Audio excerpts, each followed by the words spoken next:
potential for AI-related risks, many experts focus on the importance of robust safety measures, ethical frameworks, and international agreements to ensure AI systems remain under human control. Regarding a post-apocalyptic scenario, human survival would likely depend on our ability to adapt, collaborate, and utilize both advanced technology and traditional survival skills. What specific measures do you think are most critical to prevent such a technological disaster? Preventing such a disaster requires concrete technical and regulatory measures. First, we need rigorous safety testing and alignment research to ensure AI goals stay aligned with human values. Second, establishing global standards and transparency in AI development helps prevent irresponsible deployment. Finally, strong international agreements are vital to restrict the misuse of advanced AI in potentially catastrophic ways. Looking at these measures, which one do you believe will be the hardest to implement globally? I believe the hardest to implement globally would be strong international agreements. Getting every nation to agree on strict rules and verification involves navigating complex geopolitical interests, economic competition, and differing levels of technological capability. It's a massive challenge to find common ground on something so powerful and vital to future security. What do you think is the biggest barrier to reaching such an agreement?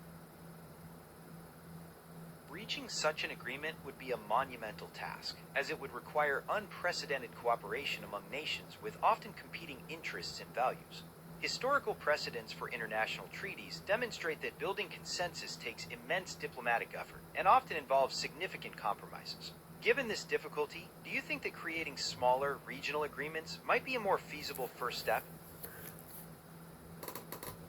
Starting with smaller regional agreements is a remarkably practical approach. It allows nations that share similar values, economic priorities, and technological capabilities to move forward much faster than trying to achieve global consensus right away.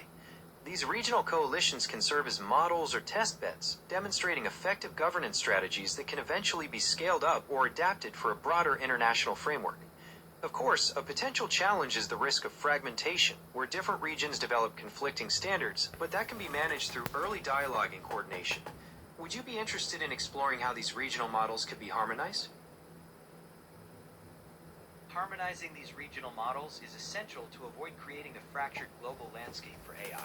One effective approach is to focus on developing interoperability standards, which allow different regional systems to communicate and share data effectively without needing identical rules. International forums and working groups Focusing on interoperability.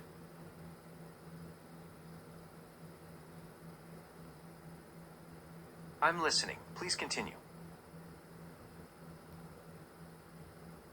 So, as I was saying, international forums and working groups can then serve as platforms for ongoing dialogue, allowing regions to share their experiences and work toward voluntary alignment over time. It's really about building a global consensus, step by step. Considering all this, what do you think is the biggest obstacle to achieving this kind of voluntary alignment?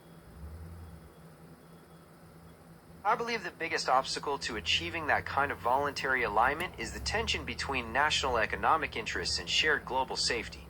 Countries may worry that by adhering to strict voluntary standards, they'll lose a competitive edge to other nations that might prioritize rapid innovation over safety. Bridging that gap requires building a deep sense of mutual trust and demonstrating that responsible AI development is beneficial for everyone in the long run. What measures to push for rapid innovation, sometimes at the expense of comprehensive safety measures? This creates a sort of race to the top versus race to the bottom dilemma, where the most cautious approach might not be immediately adopted. To overcome this, there needs to be a global understanding that long-term stability and security are actually more valuable than short-term competitive gains. How do you think we can best demonstrate this broader value to policymakers? Demonstrating the value of long-term stability to policymakers often requires a shift in how we measure success. We can use economic modeling to show the potentially catastrophic financial costs of AI failures, highlighting that short-term gains are far outweighed by the long-term damage to market integrity and public trust. Additionally, sharing case studies from other high-risk industries, like aviation or cybersecurity, can effectively illustrate how a safety-first culture actually fosters more sustainable innovation. Ultimately, we must position safety as the foundation for responsible adoption, rather than a barrier to progress. What specific sector do you think would be the most receptive to this safety-first approach? The healthcare sector would likely be one of the most receptive to a safety-first approach, primarily because the consequences of AI errors there can directly impact human life and well-being. In medicine, there's already a strong culture of rigorous clinical trials and regulatory oversight, which makes integrating safety standards for AI a natural extension of existing practices. Considering the critical nature of healthcare, what other areas, like finance or transportation, do you think would also benefit from a similar mindset? Both finance and transportation would immensely benefit from a safety-first mindset, much like healthcare. In finance, AI algorithms drive high-frequency trading and lending decisions. A major glitch could trigger market volatility or perpetuate economic inequality. In transportation, from autonomous vehicles to air traffic control, the stakes are equally high since AI errors could result in physical harm and significant accidents. It really comes down to the scale of potential impact and the level of public trust required. Which of these areas do you think presents the greatest regulatory challenge for AI implementation? Potential impact and public trust are the defining factors here. Between finance and transportation, the stakes in transportation are particularly immediate because of the direct threat to human life from physical accidents. Building that same high level of safety culture in finance is also critical to prevent systemic economic instability. Which sector do you think has made the most progress in implementing verifiable safety standards so far? Transportation, particularly with autonomous vehicles and aviation, has arguably made the most progress in implementing verifiable safety standards.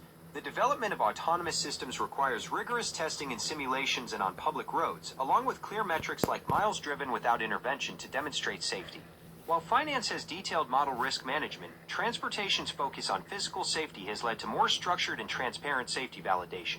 Would you like to explore the specific metrics used to validate self-driving technology? Exploring the metrics used to validate self-driving technology is a fascinating dive into how we transition from innovation to trusted safety. One of the most common benchmarks has been the disengagement rate, which measures how often a human safety driver has to take control of the vehicle.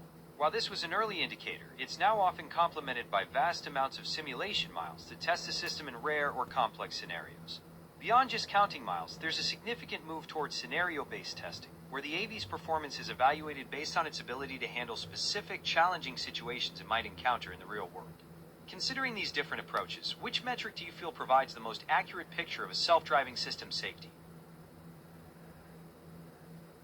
Scenario-based testing arguably provides the most accurate picture of safety. While disengagement rates and simulation miles are valuable for catching common issues and testing in controlled environments, scenario-based testing focuses on the system's ability to handle specific, challenging, and often rare situations that present the highest risk of accidents.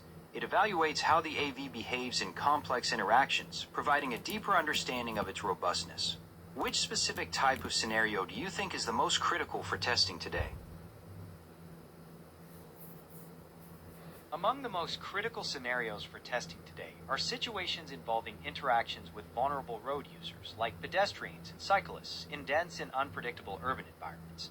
These scenarios are challenging because they require the system to make split-second decisions based on complex, often ambiguous human behavior. Another critical scenario involves navigating through active construction zones, where temporary lane changes, reduced visibility, and human flaggers create environments that differ significantly from standard road conditions. Given these complex challenges, what kind of testing data do you believe is most valuable for improving system performance in these tricky situations? The most valuable testing data for those complex situations is a combination of diverse real-world driving logs, emphasizing disengagements and near misses, and high-fidelity synthetic data.